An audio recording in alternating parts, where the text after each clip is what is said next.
The misconception today is money will solve all of your problems. This is so far from the truth, it's ridiculous. I have just as many problems now as I did when I was broke. The difference now is I drive a Ferrari to my problems, but I still got problems, tons of them. The challenges may be bigger even. The wealthier you get, your challenges become bigger and bigger and bigger. You have to overcome more and more obstacles to keep achieving growth. One of the things that people don't understand too is they think that money brings happiness.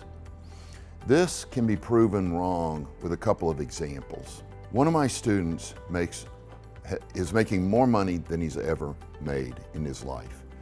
I think it's 150 or so a year. He's miserable. He's at a job he hates.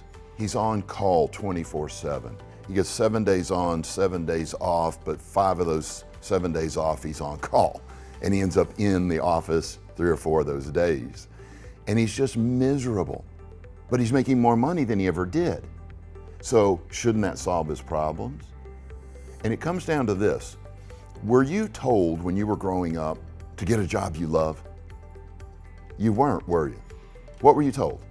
Get a high-paying job with good benefits. And here's the sales pitch. If you're making enough money, you'll be happy even if the job sucks.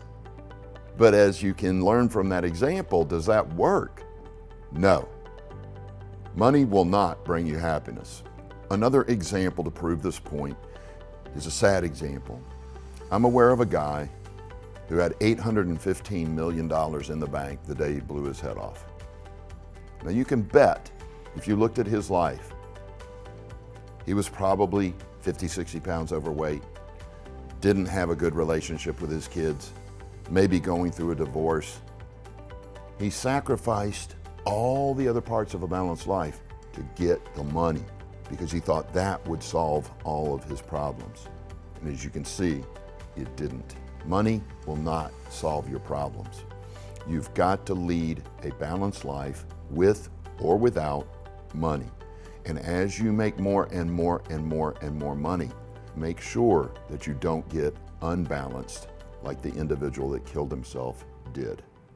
That's Misconception Monday. Thanks for watching.